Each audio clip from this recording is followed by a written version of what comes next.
1절에서 3절, 40장 1절에서 5절의 말씀을 봅니다.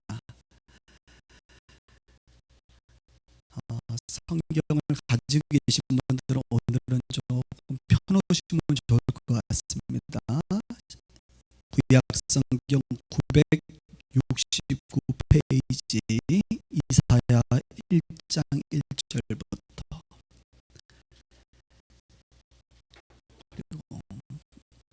그리고 40장 1절 또 두 부분을 나눠줬기 때문에 읽으실 때는 주본 앞에 화면을 보시면 좋을 듯합니다.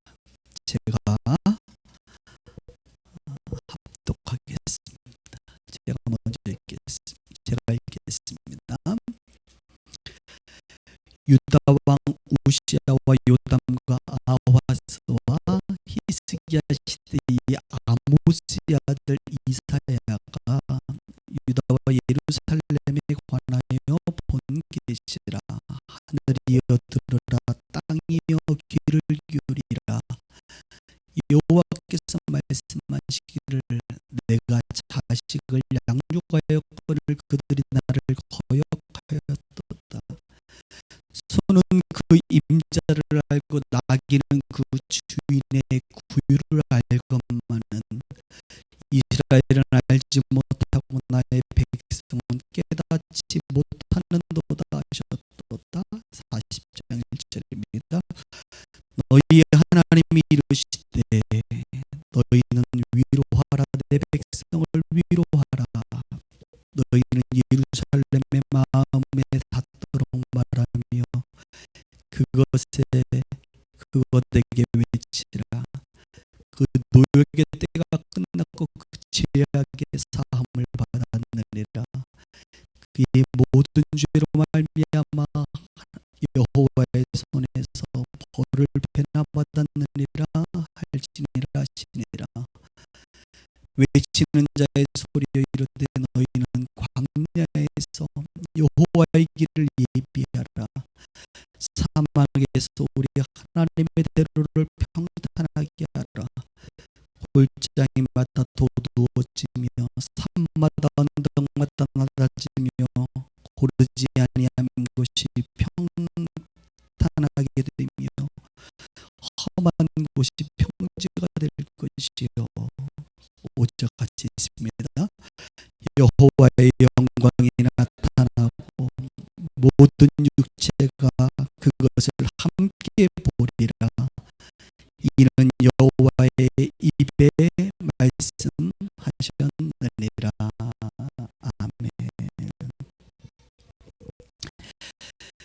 예, 오늘은 우리를 위로하는 복음이라는 제목으로 하나님 말씀 같이 나누기를 원합니다. 저와 여러분들은 지지난주까지 우리는 구약 성경의 역사서를 공부했습니다. 지난주는 제가 중국에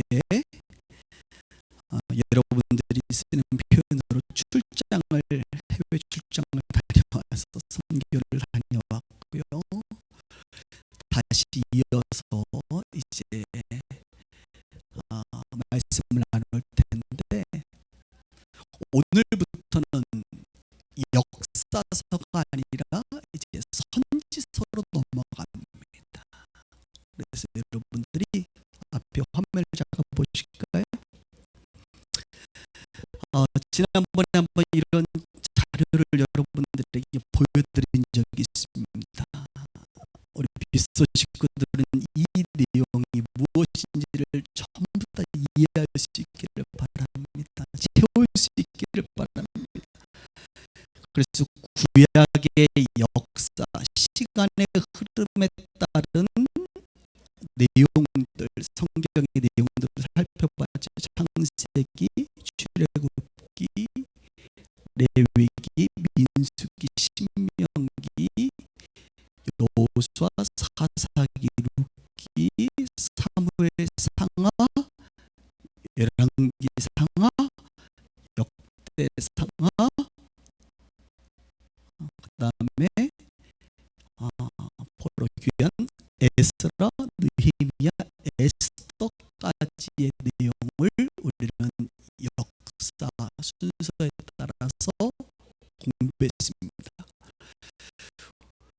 그리고 신약으로 넘어가시면 400년의 침묵기를 흐르고 나서 마테마가 누가 요한복음과 사도행전이 있게 되고 주님이 오시는 날을 우리가 갈망하고 있습니다. 그런데 오늘부터 보게 될 선지서는요, 바로 이 시대 가운데 있었던 선지자들의 하나님의 말씀을 향한 예언이고 선포입니다.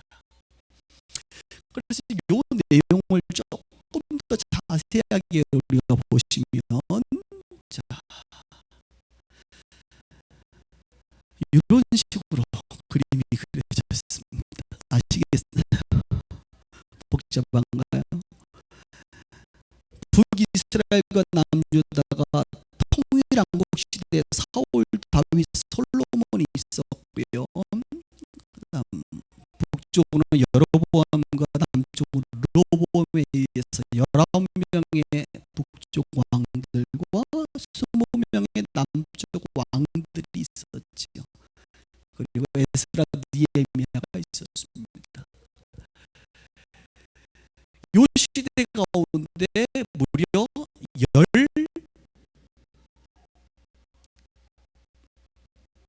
16명의 선지자들이 활동을 했습니다.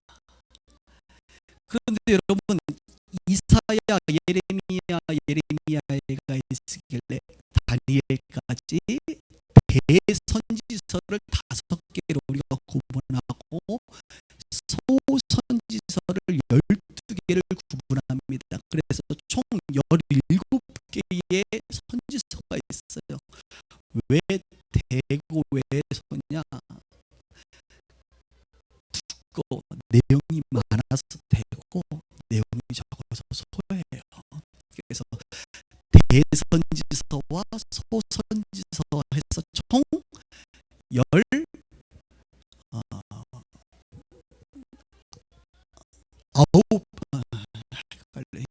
17개의 선지서가 있는데, 예레미야와 예레미야 애가는 한 명, 예레미야가 썼기 때문에 숫자로는 총 16명의 선지자들이 활동을 했습니다. 그래서 우리가 이제 선지서를 볼 때에 그 선지자가 어느 시대 어느 왕에게 어느 나라를 향해서 말씀을 전했는지를 알고 성경을 보면 조금 더 쉽게 이해할 것이라고 봅니다. 왜냐하면 오늘부터 시작해서 꽤 오랜 시간 동안 우리는 이사야부터 시작해서 소선지서를 공부해야 되기 때문에 오늘 좀 서론적으로 이야기를 합니다. 오늘 배우게 될 이사야는요, 요담과 아하스, 히스기야, 므낫세의 시대에 활동했던 선지자입니다.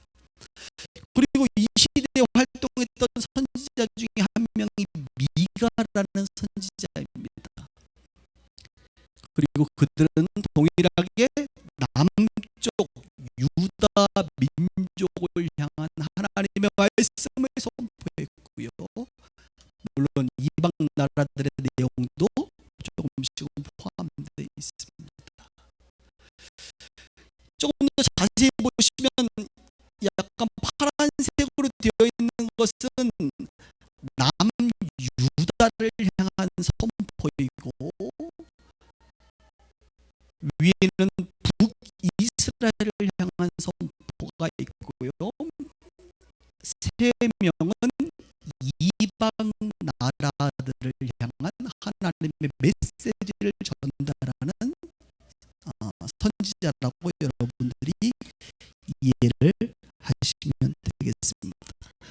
오늘은 이사야 말씀을 보도록 합니다.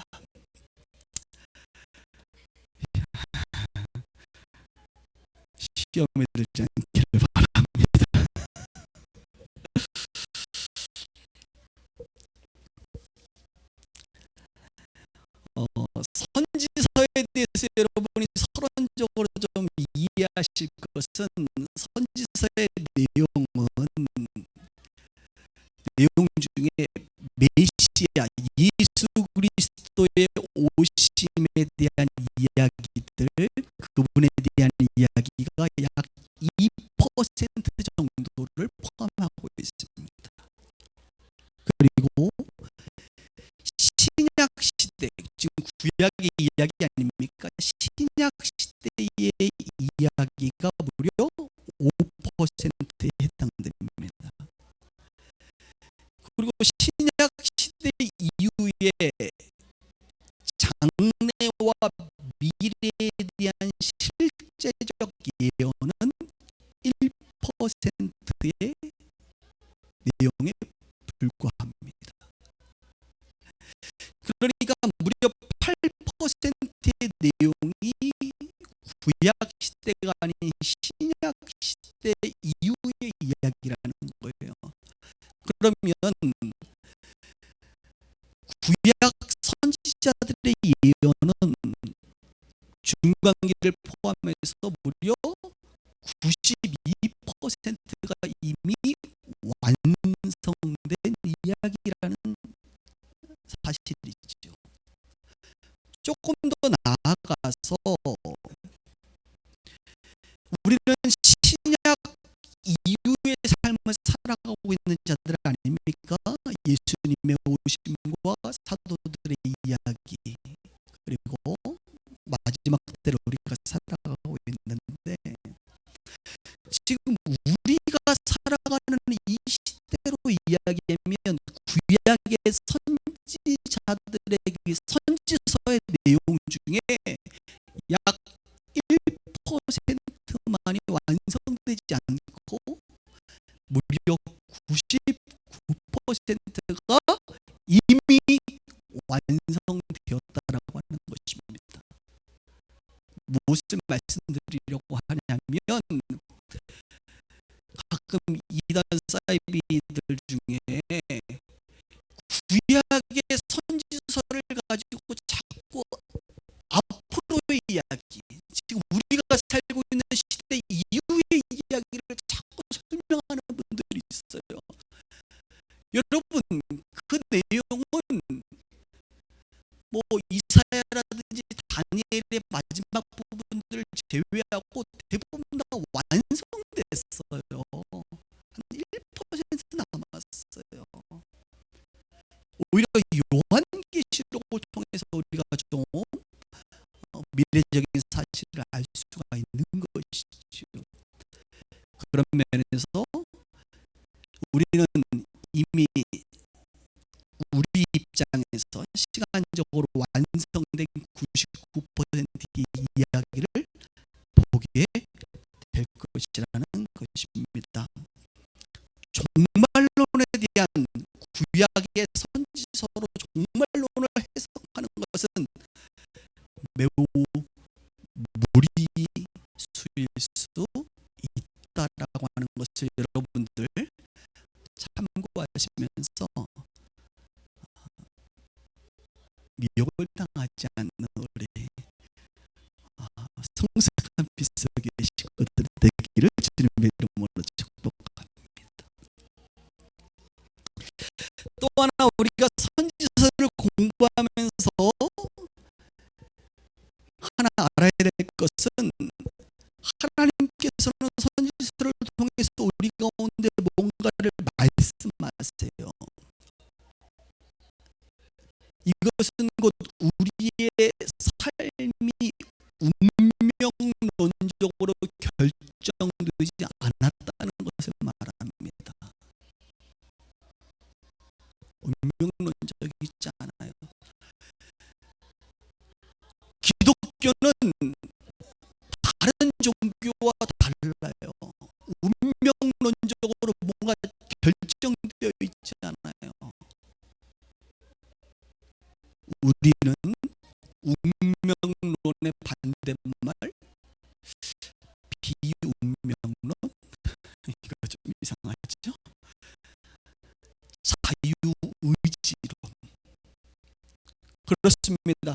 우리는 하나님의 섭리 가운데 있으면서 그 섭리 속에서 각자를 향한 하나님의 자유 의지를 따라 우리의 삶의 내용들을 채워갈 수가 있는 것입니다. 그래서 여러분, 세상의 표현대로 팔자 타령하지 마시고 운명 타령하지 마시고 우리의 삶은 하나님 안에서 우리가 개척해 나가는 것이고 만들어 가는 것이라고 하는 것을 우리는 알아야 될 것입니다. 선지서 17권의 내용의 공통점은 무엇입니까? 끊임없이 하나님께서 우리로 하여금 돌아오라라고 말씀. 돌아오라. 한번 따라해 볼까요? 돌아오라.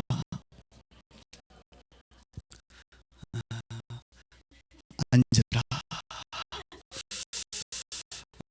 네.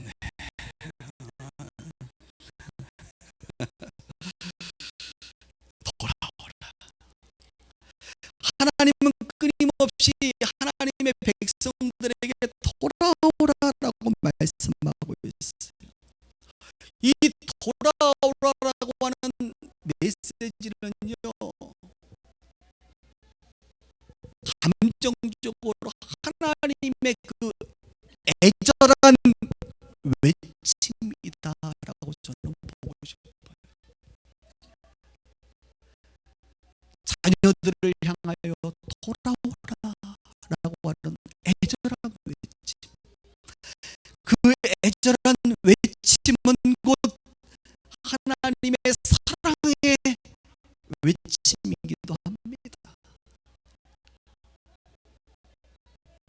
아버지를 떠났으나 그 자녀를 기다리시는 그 아버지의 그 외침과 관심이 바로 선지서의 내용으로 꽉 차 있다라고 하는 것입니다. 혹시 성경이 있으신 분들은 1장 18절, 19절, 20절을 한번 보시면요, 이 내용이 선지서 전체의 주제와 똑같은 것입니다. 여호와께서 말씀하실 때 오라 우리가 서로 변론하자. 너희의 죄가 주홍 같을지라도 눈과 같이 희어질 것이요 진홍같이 붉을지라도 양털같이 희게 되리라. 이렇게 말씀하고 있어요. 너희가 즐겨 순종하면 땅의 아름다운 소산을 먹을 것이요 너희가 거절하여 배반하면 칼에 삼켜지리라. 여호와의 입의 말씀입니다. 이것이 선지서의 주된 주님의 외침이십니다. 그러니까 주님은 끊임없이 돌아오라 이것입니다. 죄 많은 너희들아, 주홍처럼 너희의 죄가 물들었을지라도 돌아오라. 내가 양털처럼 희게 해주겠다. 너희의 그 더러운 죄를 너희 스스로가 극복하려고 하지 말고 돌아오라. 돌아오라. 내가 씻겨주고 입혀주고 희게 해주겠다.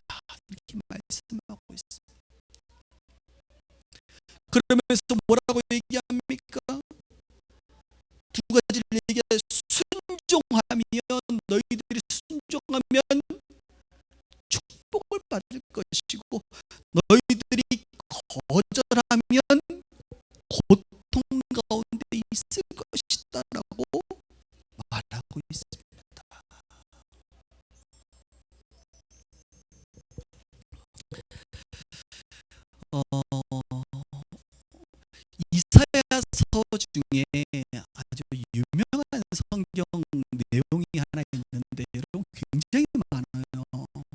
성경의 34장 46절에 보면 16절에 보면 이런 말씀이 있습니다. 들어보십시오.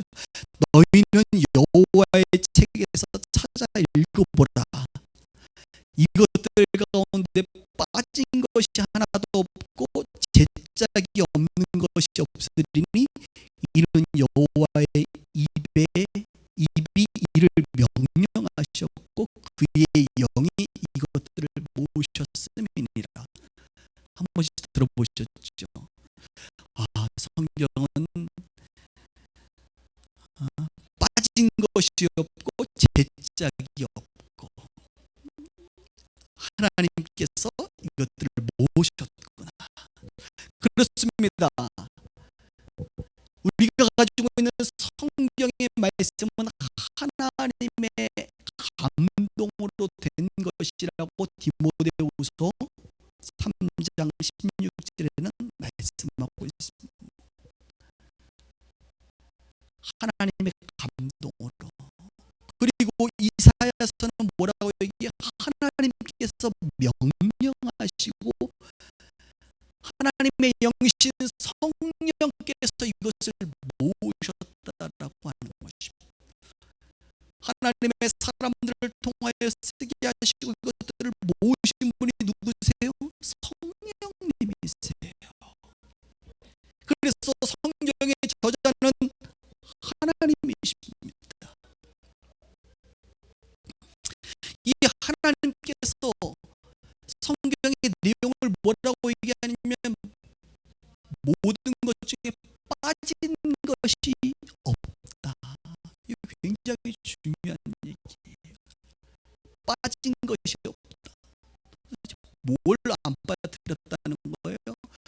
여러분, 세상에 존재하는 책들 중에 경전이라고 불리는 것들 중에 세상의 시작과 마지막을 말하고 있는 것은 없습니다. 심지어는 세상의 시작 이전에 영원 전부터 세상 이후의 영원까지를 설명하는 책은 세상에 존재하지 않아요. 이유가 뭔지 아세요? 저자가 그것을 모르기 때문에 그렇습니다. 그런데 성경은요, 창조 전부터 창조의 이야기, 그리고 인생살이의 이야기, 마지막의 이야기, 마지막 이후의 이야기를 다 담아내고 있어요. 이게 어떻게 가능하느냐? 저자가 이것을 알기 때문에 그렇습니다. 그 저자는 누구십니까? 하나님이시죠. 하나님은 알파요 오메가십니다. 처음이요 나중이십니다. 그분은 창조 전부터 계셨고 창조 이후에 영원토록 계시는 진리의 하나님이세요. 그분만이 세상의 모든 것 빼놓지 않고 이야기를 담을 수 있는 분이십니다. 우리가 믿는 하나님이 바로 그런 분이시고 우리가 보고 있는 성경이 바로 이 모든 것을 담아내고 있다는 것입니다. 이렇게 흥분되죠? 너무 좋은데? 그 하나님 너무 좋아요.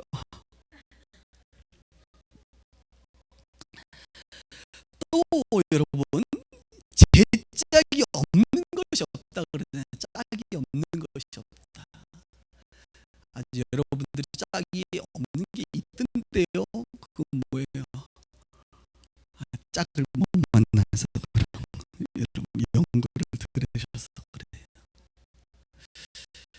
재밌게도 이사야서는요 특별히 그렇습니다.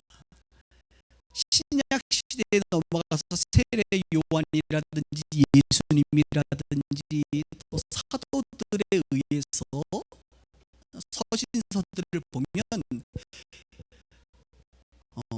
어느 학자가 이렇게 설명을 했어요. 세례 요한, 예수님, 사도들에 의해서 써진 신약 성경의 내용 중에 이사야서를 인용했던 부분이 무려 411번이더라. 와우. 여러분들이 굳이 세지는 않으셔도 됩니다. 박사학위 받는 분들 중에 이런 거 세가지고 박사 받는 분들이 있어요.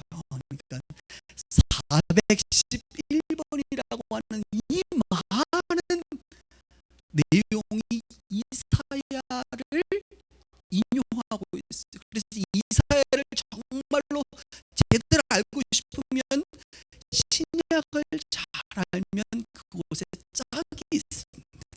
무엇을 의미하는지를 발견할 수 있는 것이지요.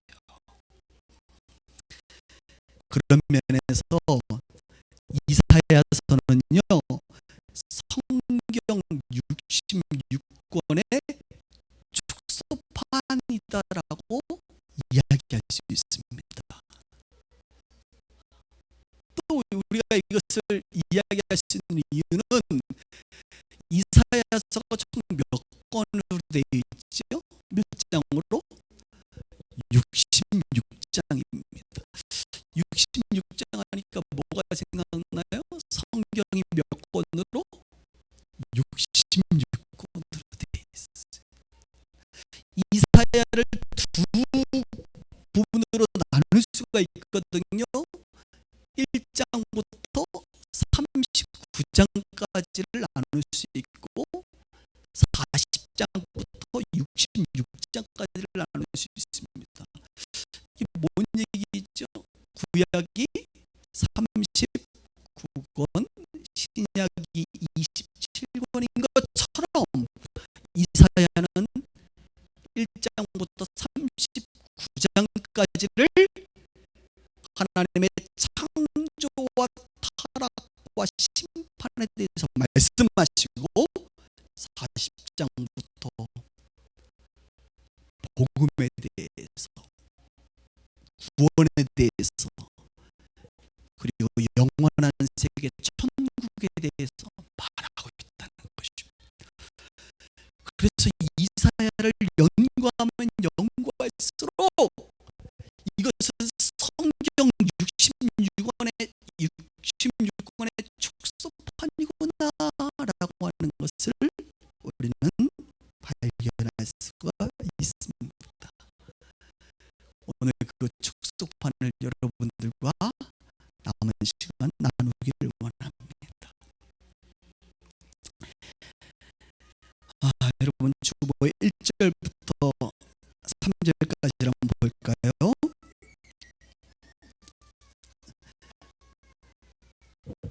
유다 왕 우시야와 요담과 아하스 히스기야 시대 아모스 이사야가 예루살렘에 관해서 유다와 예루살렘에서 본 계시입니다.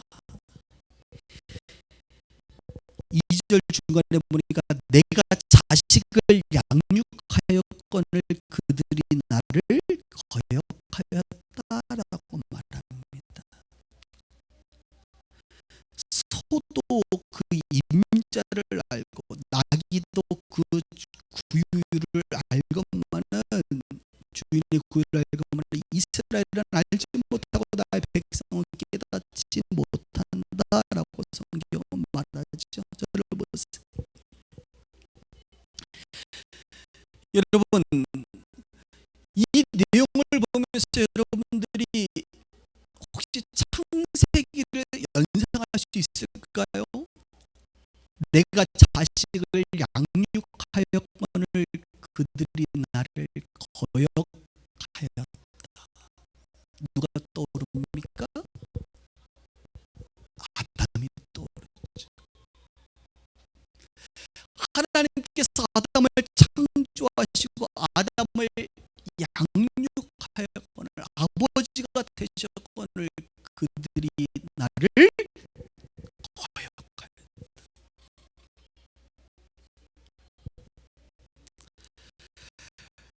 그 이후에 보면 이사야는 이렇게 말합니다.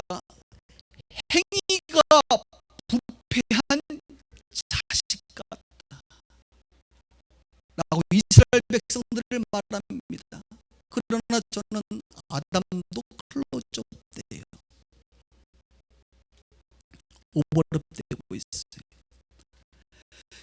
그들이 여호와를 버렸다라고 말합니다. 그들이 여호와를 만홀히 여겼다, 업신여겼다라고 말하고 여호와에게 멀어지고 여호와에게로부터 물러가 버렸다, 이렇게 말하고 있습니다. 이것이 바로 무엇이에요? 아담의 이야기, 바로 이스라엘 백성들의 이야기입니다. 소도 임자를 알고 나귀도 주인의 구유를 아는데 이스라엘은 하나님을 알지 못한다, 주인을 알지 못한다, 깨닫지 못한다라고 하나님의 애절한 외침이 있으신 겁니다.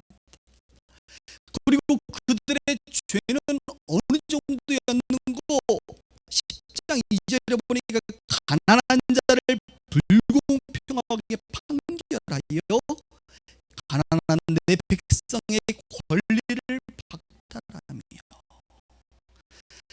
과부에게 토색하고 고아의 것을 약탈하는 자, 그런 자들이 되어버렸다. 그런 자들에게 화 있을진저라고 성경은 말합니다. 이게 무슨 말입니까? 지금 우리의 시대를 보는 것 같아요. 가난한 자를 불공평하게 판결하잖아요. 가난한 내 백성들의 권리를 박탈하잖아요. 과부, 남편 없는 과부를 토색한다는 게 뭡니까? 놀이개로 삼는다는 것이에요. 힘없는 여성들을,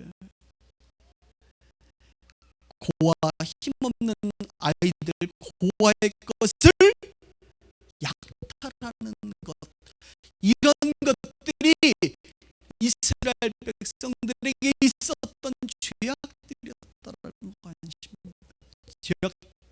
죄악들이었다고 말씀하고 있는 것입니다. 그러면서 성경은 이렇게 말하죠. 한번 성경 있는 분들을 볼까요? 11절부터 보면 여호와께서 말씀하시되 너희의 무수한 재물이 내게 무엇이 유익하냐? 너는 순양의 번제와 살찐 짐승의 기름에 배불렀고 나는 순송아지와 어린 양의 순염소의 피를 기뻐하지 않는다. 그러면서 12절 마지막에 너희들은 예배드리러 왔는데 내 마당만 밟을 뿐이니라. 그래서 우리 옛날에 부흥사들이 교인들 중에 마당만 밟고 가는 사람들 많다고 그랬잖아요. 목사님, 우리에게는 마당이 없는데. 예, 저에게는 마당이 없습니다. 현관만 밟고 가시는 분들이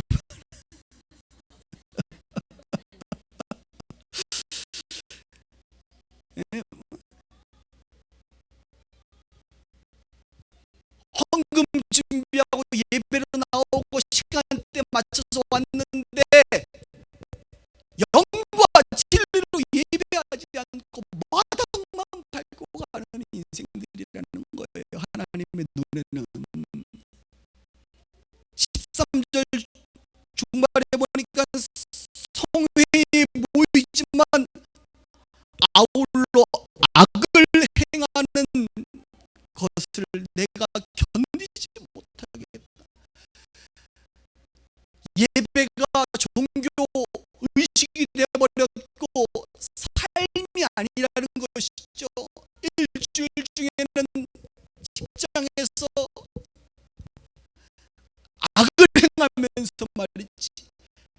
예배 때에는 성회로 거룩한 모습으로 모인 너희들의 그런 예배 나는 싫다는 거예요. 더 나아가서 14절에 보면 15절에 보면 너희가 손을 펼 때에 내가 눈을 너희에게서 가리고 너희가 많이 기도할지라도 내가 듣지 아니하리니.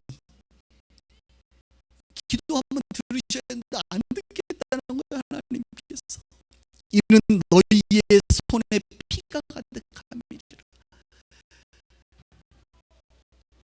피를 묻혀가면서 하나님 도와달라고 기도하는 그런 이중적 행태를 주님께서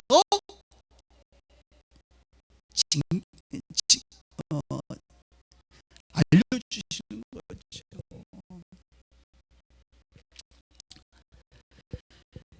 사랑하는 여러분, 여러분은 어떠세요? 오늘 하나님께서 여러분들을 향하여 이런 애절한 외침을 여러분 인생 가운데 하고 있지는 않습니다. 나에게로 돌아오라 좀. 내가 너를 창조하여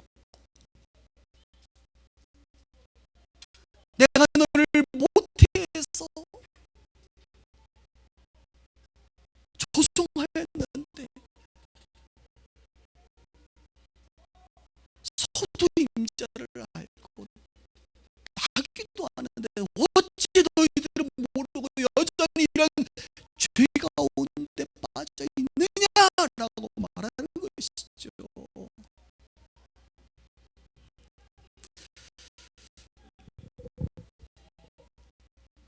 많은 사람들은요, 특히 예수 안 믿는 사람들은 여호와를 버리고 여호와로부터 멀리 물러가 있는 상태에 있습니다. 그 결과 그렇게 하나님과 멀어져 있는 그들은 하나님의 진노와 심판 아래 놓이게 되고요. 하나님은 그들을 유기 버려두세요. 그냥 버려두세요. 내버려두세요. 내버려두면 그들은 고통을 받습니다. 자신들의 죄로 인한 고통을 받아요. 그것이 여러분, 사람들이 고통 가운데 있을 때 하나님께로 돌아올 기회를 얻습니다. 아멘이 없으시네. 그래서 교회에 오시는 분들이 다들 이렇게 점잖고 삶이 안정되고 뭐 부족한 게 하나도 없으면 교회를 안 와요. 그런데 하나님은 죄 가운데 있는 그들을 그냥 내버려 두면요, 그들이 고통을 받거든. 고통 가운데 있을 때 누구를 기억해? 하나님을 기억하라. 돌아올 기회를 얻는 것이.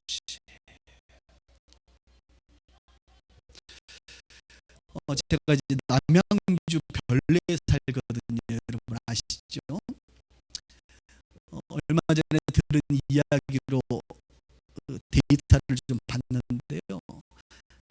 남양주에만 인구가 65만 명이래요. 굉장히 많더라고요. 그런데 그 인구 65만 명 중에 정신 건강이 위험 상태에 있는 인구가 8만 4천 명이랍니다. 그러니까 3% 정도는 데이터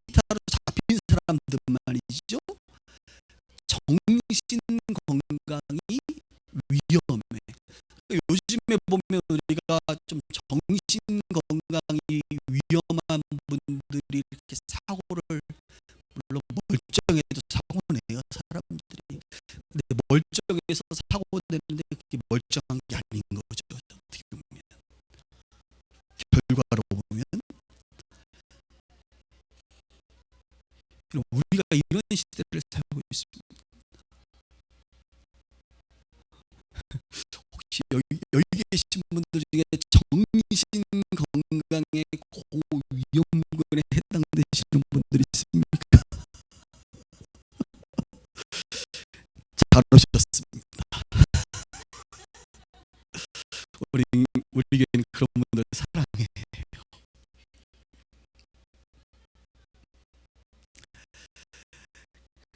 그 사람들의 이제 증세, 이제 의학적인 증세에 의하면 정신분열증, 요즘으로 얘기하면 조현증이라고 말하죠. 조현증 환자들이 가장 많고, 그다음 조울증, 우울과 조증이 함께 오는, 그래서 전문 용어로 양극성 장애를 가지신 분들이 꽤 있고요. 그러고 보니까 저희 교회도 이런 분들이 있어요. 조현증도 있고 양극성 장애 계신 분들도 있었고 꾸준한 게 있습니다. 그 다음에 우울증도 있고요. 불안과 공황, 이런 장애들이 있고 문제들이 있습니다. 물론 일시적일 것입니다. 또 어떤 경우는 오랜 시간 약물 치료를 통해서도 극복해야 될 부분들이 있을 것입니다. 상당 부분 외부적인 충격이라든지 어떤 아픔을 통해서 호르몬 분비라든지 어떤 기관에 문제가 생긴 분들이 많습니다. 저는 이런 것들을 볼 때에 왜 이런 일이 그들의 인생 가운데 있는가, 하나님께 원망할 수가 없어요.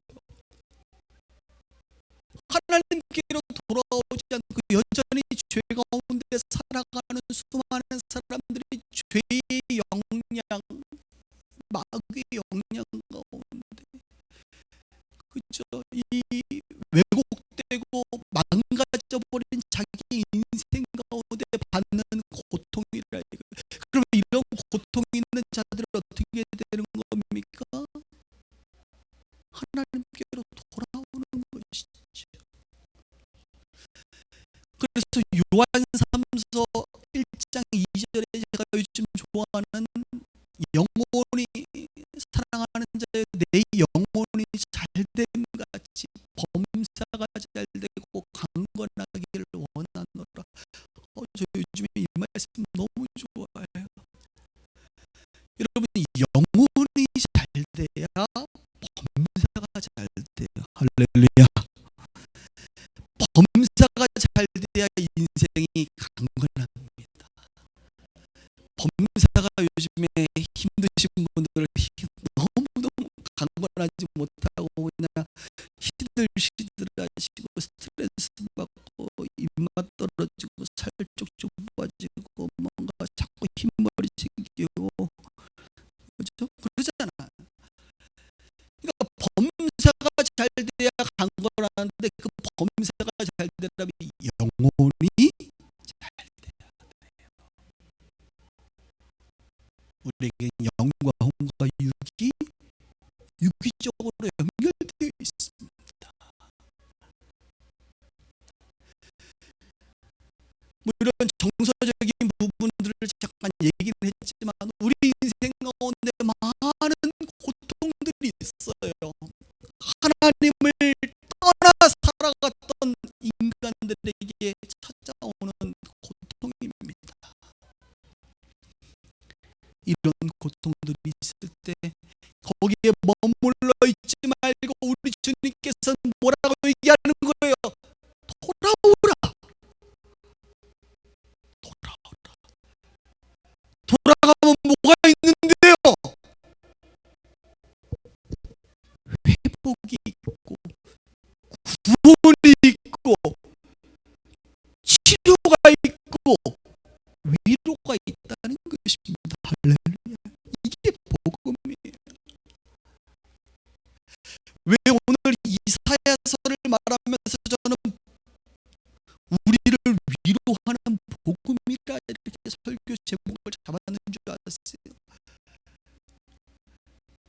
하나님께서 돌아오라, 회개하라라고 얘기하는 게 복음이 아닌 게 아니라 그것을 통하여 결국에는 저와 여러분들의 삶들을 위로하시고 싶으신 하나님의 마음이 담겨져 있다는 것입니다. 그래서 40장부터는 하나님께서 이 내용을 말합니다. 보세요, 여러분, 주보에 앞에 화면이나 밑줄실 부분만 보겠습니다. 너희는 위로하라, 내 백성을 위로하라라고 말하죠. 3절에 보니까 외치는 자의 소리여 이르되 너희는 광야에서 여호와의 길을 예비하라. 사막에서 우리 하나님의 대로를 평탄하게 하라. 5절에 보니까 여호와의 영광이 나타나고 모든 육체가 그것을 함께 보리라 말씀합니다. 여러분, 외치는 자의 소리, 광야에서 여호와의 길을 예비하라. 누가 좀 생각나세요? 세례 요한이 생각나죠. 야, 어떻게 39장 다음에 40장부터는 마치 마태복음 1장을 얘기하는 것 같아요. 세례 요한을 말하잖아요. 그리고 5절에 보니까 뭐가 나와요? 여호와의 영광이 나타나고 모든 육체가 그것을 본대요. 누구를 말하는 것일까요? 육체로 오신 예수 그리스도를 말하는 것이죠. 요한복음 1장에 보면 예수님은 하나님이시고 말씀이시고 빛이신데 그분이 우리 가운데 거하시면서 아버지의 독생자의 영광이 보였다 그랬어요. 여호와의 영광이 보이고 그분은 눈에 보이지 않는 환영으로만 계시는 분이 아니라 육체로 우리 가운데 거하시는 은혜와 진리가 충만하신 분이라고 성경은 말합니다. 그래서 이사야 40장은 바로 세례 요한과 예수 그리스도의 출현을 우리 가운데 말씀하시면서 결국 이 예수 그리스도를 통하여 우리는 참된 위로를 받을 수 있고 구원을 받을 수 있고 회복을 경험할 수 있으니 나에게로 돌아오라 라고 말씀하고 있습니다. 그러면서 이사야 53장에는 예수님에 대해서 이렇게 말하죠. 그가 찔림은 우리의 허물 때문이요 그의 상함은 우리의 죄악 때문이라. 그가 징계를 받음으로 우리가 평화를 누리고 그가 채찍에 맞음으로 우리가 나음을 입었다라고 하는 예수님의 십자가 사건을 또한 구체적으로 말해주고 있습니다. 그뿐만이 아니에요. 61장으로 넘어가면 예수님이 하셨던 사역, 마음이 상한 자를 고치며 포로된 자에게 자유를 주고 갇힌 자에게 노임을 주고 모든 슬픈 자를 위로하되 죄 대신 화관을 슬픔 대신 찬송을 준다라고 말합니다. 이것도 여러분 예전에 어렸을 때 찬송했던 거 나지 않아요? 슬픈 자를 위로하는데 죄 대신 화관을, 여러분 사람 죽거나 고통스러우면 죄를 뒤집어 썼거든요. 죄를. 그 죄 대신 화관을 씌워주시는데 할렐루야. 슬픔이 오잖아요. 슬픔 대신에 여러분 슬픈 자가 어떻게 찬송을 해요? 그런데 슬픔 대신 찬송을 주시는데 찬송의 옷을 입혀주시는데 이게 우리 주님의 복음이에요. 그래서 예전에 찬송이 갑자기 생각이 났어요. 이런 찬양 아세요 여러분?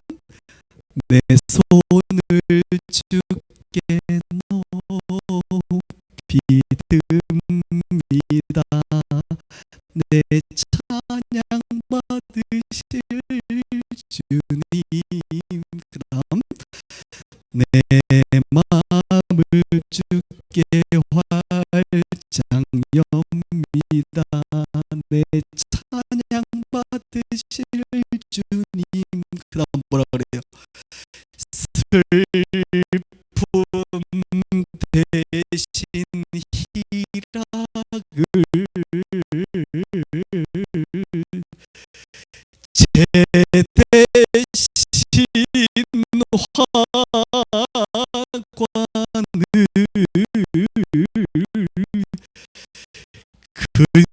근심 대신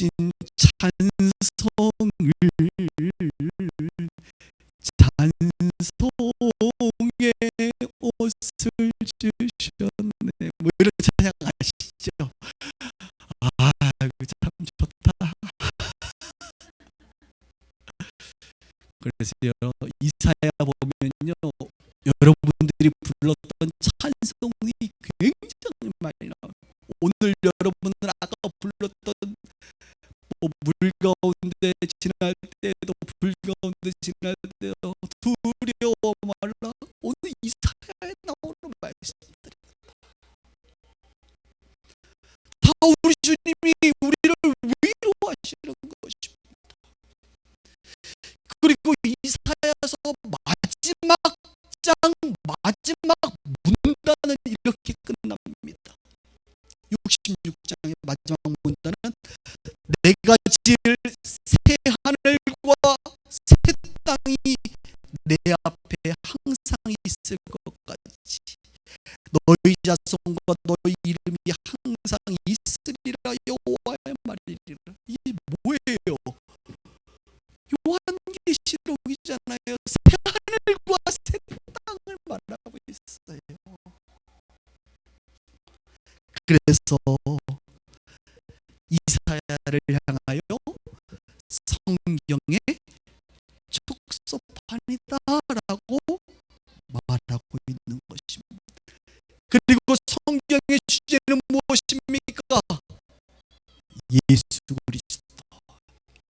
그분으로 말미암은 우리의 구원, 그분으로 말미암은 우리의 위로, 이것이 아니겠습니까? 그래서 오늘의 설교의 제목이 우리를 위로하는 복음이다라고 하는 것입니다.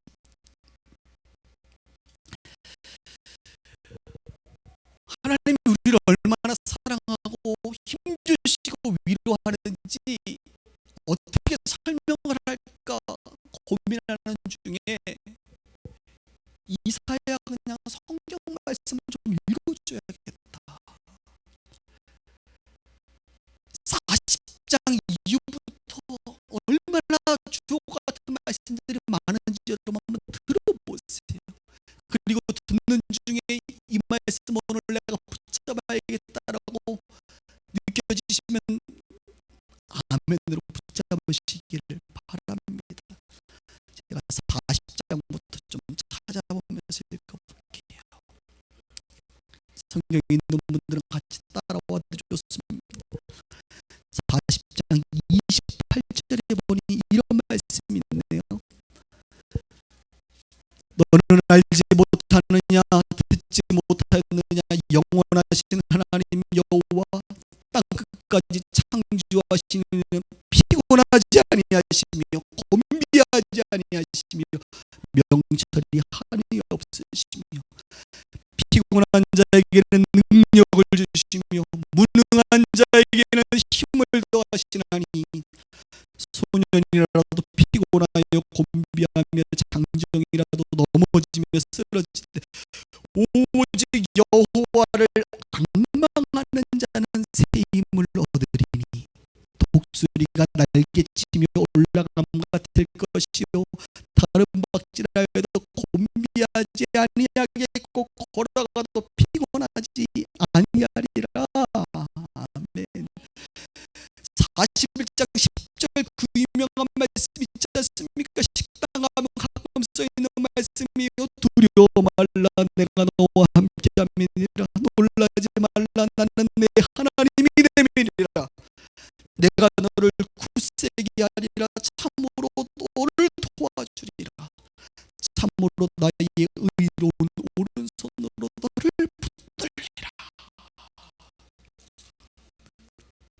42장 3절에도 보니까 상한 간대를 꺾지 아니하며 꺼져가는 등불을 끄지 아니하고 진실로 정의를 시행하는 것이며 7절에 보니까 내가 눈먼 자의 눈을 밝히며 갇힌 자를 감옥에서 이끌어내며 흑암에 앉은 자를 깜방에서 나오게 하시나니 저는요 감옥에 계신 분들은 이 말씀을 암송해야 될 걸 줄 믿습니다.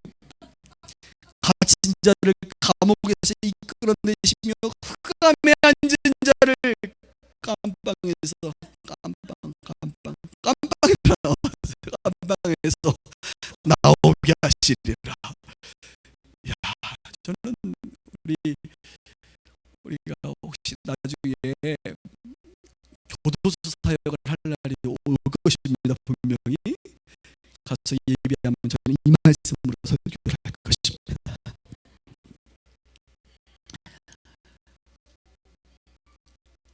또 볼까요?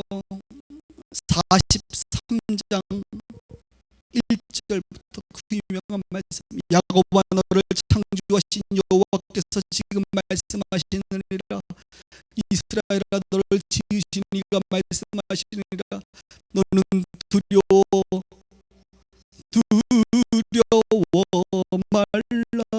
나오잖아. 내가 너를 구속하였고 내가 너를 지면하여 부른 내가 물 가운데 지날 때도 내가 너와 함께 하시며 강을 건널 때에 물이 너를 침몰하지 못할 것이며 내가 불 가운데 지날 때에 타지 아니할 것이요 불꽃이 너를 사르지도 못하리니 대저 나는 여호와 내 하나님이라. 4절 내가 내 눈을 보배롭고 존귀하게 하며 내가 너를 사랑하였은지. 7절 내 이름으로 불려지는 모든 자 곧 내가 내 영광을 위하여 창조한 자를 오게 하라. 내가 그를 지었고 그를 내가 만들었느니라. 야, 우리가 아는 말씀들이 여기 다 있구나. 여러분 이렇게 성경에 이사야에 많습니다. 18절 보세요. 18절 너희는 이전 일을 기억하지 말며 옛날 일을 생각하지 말라. 보라 내가 새 일을 행하리니 이제 나타낼 것이라. 너희가 그것을 알지 못하겠느냐? 반드시 내가 광야의 길을, 사막의 강을, 광야의 길을 내고, 여러분 광야의 길이 없죠 지금. 길을 내고 사막에 물이 없죠. 강을 내고. 할렐루야. 주 얼마나 이 주님의 이 음성. 혹시 이곳에 지금 광야 가운데 길이 필요한 자들, 오늘 이 말씀 붙잡으세요. 주님, 내 인생의 광야의 길을 내어주시고 사막에 샘물을, 강물을 주세요. 이런 기도가 있어요.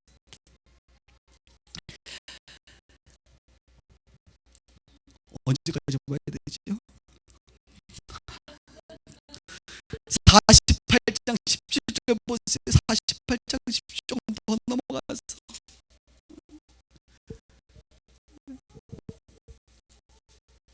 48장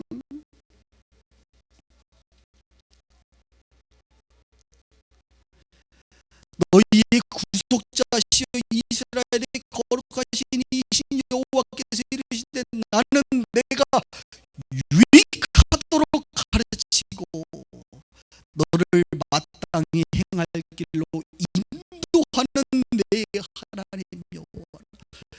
하나님은 여러분들을 가르칠 때 유익하도록, 여러분이 잘 되기를 원하시는 거죠. 아비의 마음입니다.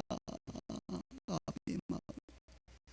형통하기를 원하세요. 인도하시는 분이었어요. 49장 1절도 보세요. 섬들아 내게 들으라, 먼 곳 백성들아 귀를 기울이라. 여호와께서 태에서부터 나를 부르셨고 내 어머니의 복중에서부터 내 이름을 기억했다. 여러분, 복중에 있을 때부터 여러분의 이름을 기억하시고 여러분의 머리털을 세심 받으신 분이 바로 여러분의 하나님. 자식을 양육하여. 그래서요, 제가 지난주에 시편을 가지고 우리 수지교회 집사님, 여집사님들과 큐티를 하는데 이런 내용이었어요. 그랬더니 어느 집사님이 나누는데 이렇게 하더라고요. 목사님, 제가 모태신앙이 아닌 줄 알았는데 오늘 모태신앙인 줄 깨달았어요. 그래서 무슨 말입니까? 그랬더니 이분이 청년 때 예수님을 믿었거든요. 여러분, 모태신앙이 누구예요? 태어나면서부터 어머니가 교회를 다니시는 분들, 이런 분들이 모태신앙 아닙니까? 그런데 이분이 놀라운 영적 비밀을 깨닫고 나도 너무 감동을 해서 박수를 쳤어. 아니, 보니까 성경에 내가 청년 때 예수를 믿었는데 성경에 보니까 창조 전부터 너를 구원하였고 창조 전부터 너를 알았고 네 어머니 뱃속에서부터 내가 너를 지명하여 불렀고, 이 말씀들이 얼마나 많아요. 그래서 이분이 깨달은 거야. 아, 내가 모태신앙이구나. 그래서 제가 박수를 치면서 당신 말이 진짜다 라고 내가 설교 때 인용하겠다라고 허락을 받았습니다. 오늘 태어나면서 어머니가 예수 믿어서 내가 모태신앙인 사람이 모태신앙이 아니라 여기에 있는 모든 분들이 모태신앙이에요. 맞잖아요. 그게 성경적이잖아요. 모태신앙은 못된 신앙이 되지 않도록 유념하셔야 됩니다.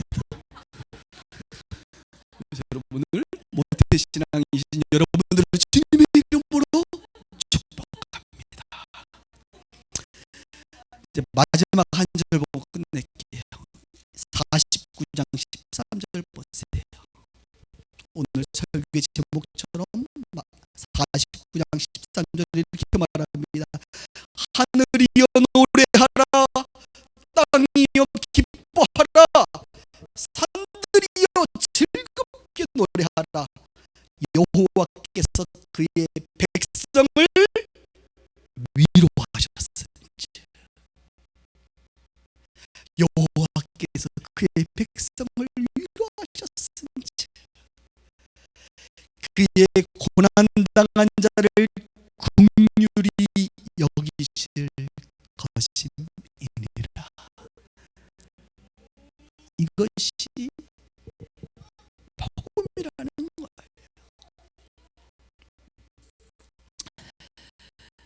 여러분, 하나님은 저와 여러분들을 위로하시기 위해서 끊임없이 저와 여러분들을 부르시고 있습니다. 그분께로 나아가시는 저와 여러분들 되길 바랍니다. 이사야를 또 읽어보다 보면 안 읽으신 분들이 많기 때문에 제가 이렇게 설명을 해드리는 거예요. 계속 반복되는 한 구절이 저에게 계속 느껴져가지고 이 부분을 좀 언급하고 싶습니다.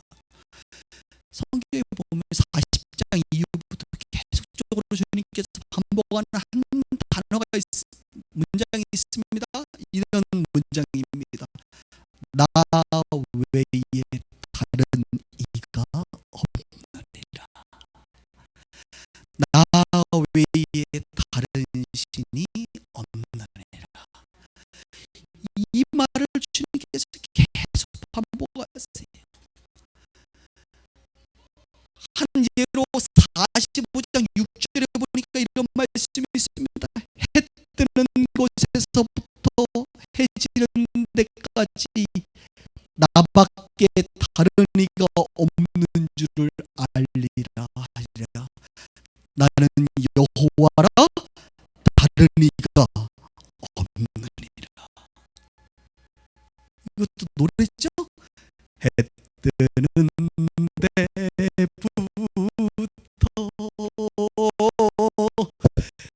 해 지는 데까지, 이런 노래 있잖아요. 해 뜨는 데부터 해 지는 데까지 나 외에 다른 신이 없다는 거예요. 나 외에 다른 이가 없다. 너희를 구원할 자는 나 외에 다른 신이 없다. 세상의 모든 것들은 신이 아니다. 우상은 신이 아니다. 오직 나만 신이다. 이걸 주님이 계속적으로 말씀하셨습니다.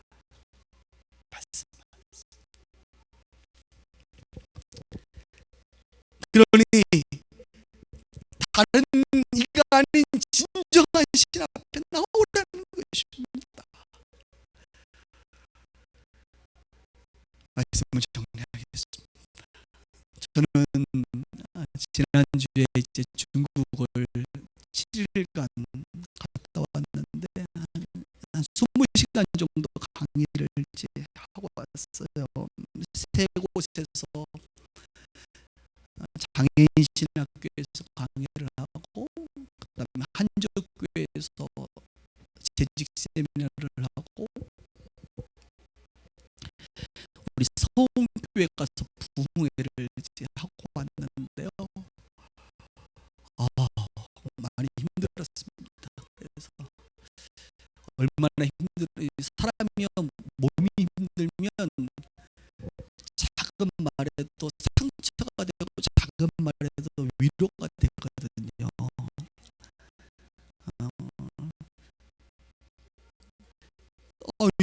김포공항에 딱 내려서 딱 가는데 태극기와 함께 환영합니다 이렇게 환영합니다. 그리고 영어로 웰컴 이렇게 써 있더라고. 근데 그걸 보는데 순간 눈물이 울컥 나는 거예요.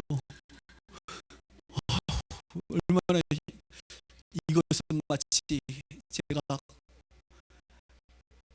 한 20년 전 군대에서 경험했던 느낌이죠.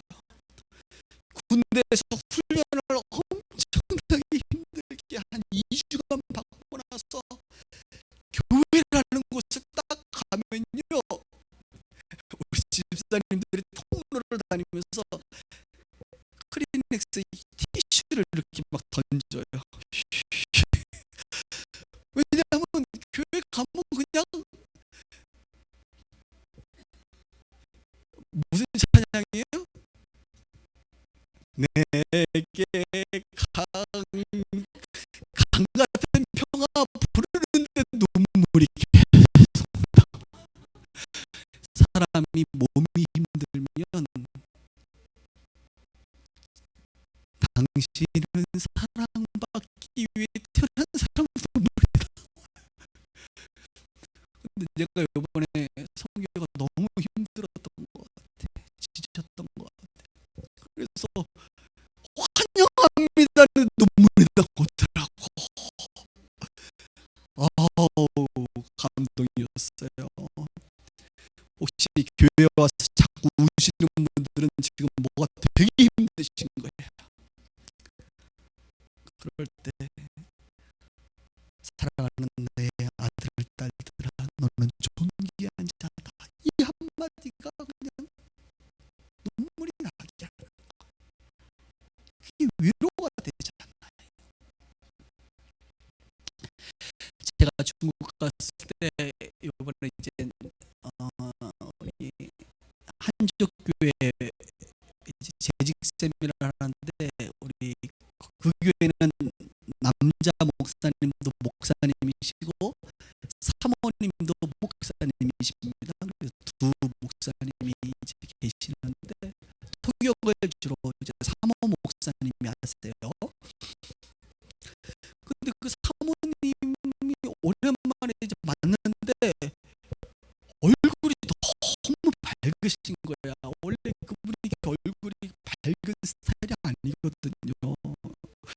약간 이렇게 애매한 스타일이신데 굉장히 밝으시더라고요. 그래서 제가 어머, 김 목사님, 저랑 나이도 동갑이고, 김 목사 어떻게 얼굴이 많이 밝아졌네 그랬더니 하는 말이, 목사님 저 요즘 많이 회개했어요 그러더라고. 그 말을 딱 듣는데, 이분이 요즘 하나님 안에서 깊이 있는 만남, 회개 시간을 가졌구나. 그래서 얼굴이 이렇게 빛처럼 밝았구나, 이렇게 생각이 들었어요. 그러면서 제가 밥을 먹으면서 이런 얘기를 했어요. 김 목사,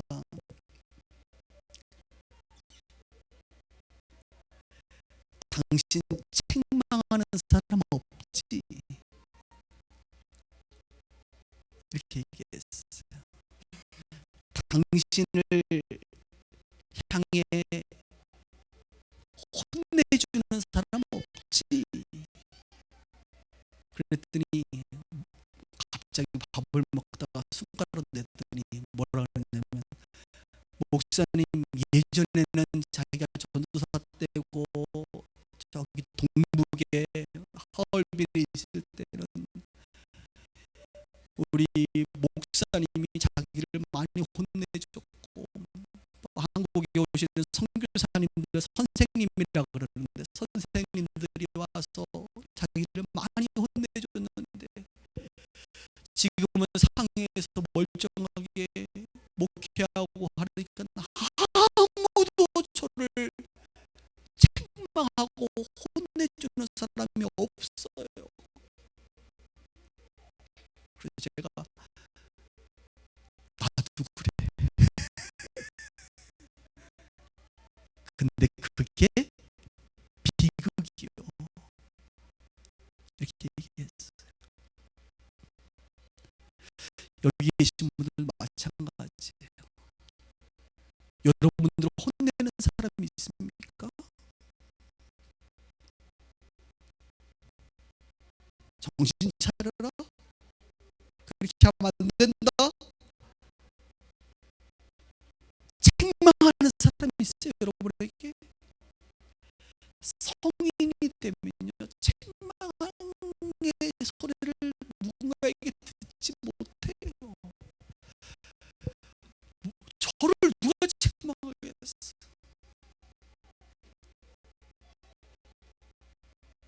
그러니까 저와 여러분들은 솔직히 하나님의 말씀이 아니고서는 책망을 받을 일이 없어. 하나님의 말씀이 아니고서는 우리는 정신을 차릴 수가 없어요, 사실. 동의하면 아멘. 그래서 제가 우리 목사님에게 그래도 그런 시간을 가지면서 이렇게 하나님 앞에 책망받고 하니까 좋지요. 좋대. 나도 그런 사람들이 있었으면 좋겠고, 나도 그런 시간 좀 가져야겠는데 하고 이제 서로 위로의 시간을 가졌습니다. 그러면서 세미나하면서 우리 성도들에게 우리 여자 목사님이 굉장히 성격이 있으시거든. 목사님이 많이 혼내시죠? 그랬더니 아멘을 안 하고 다 고개를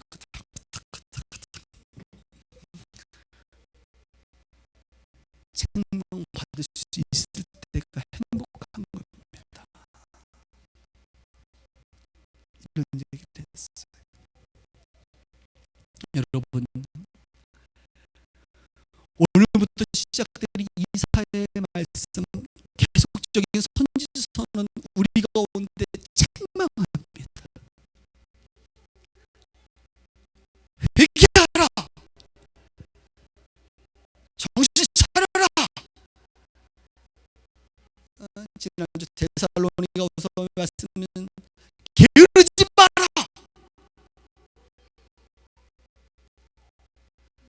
나에게로 돌아오라. 끊임없이 우리를 책망합니다. 그런데 여러분, 앞으로 있을 몇 주간의 시간이 우리 가운데 축복의 시간이 되기를 바랍니다.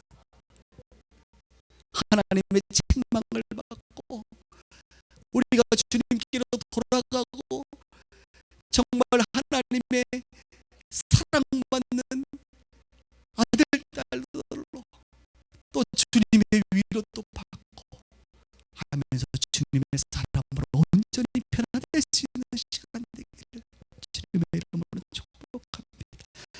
그런 면에서 선지서 이사야는 우리를 책망하고 우리를 위로하는 진정한 복음이다라고 오늘 여러분들과 말씀을 나누는 것입니다. 이 복음 안에 앞으로 몇 주간 깊이 잠기는 저와 여러분들 되길 주님의 이름으로 축원합니다. 기도하십시다. 오늘 말씀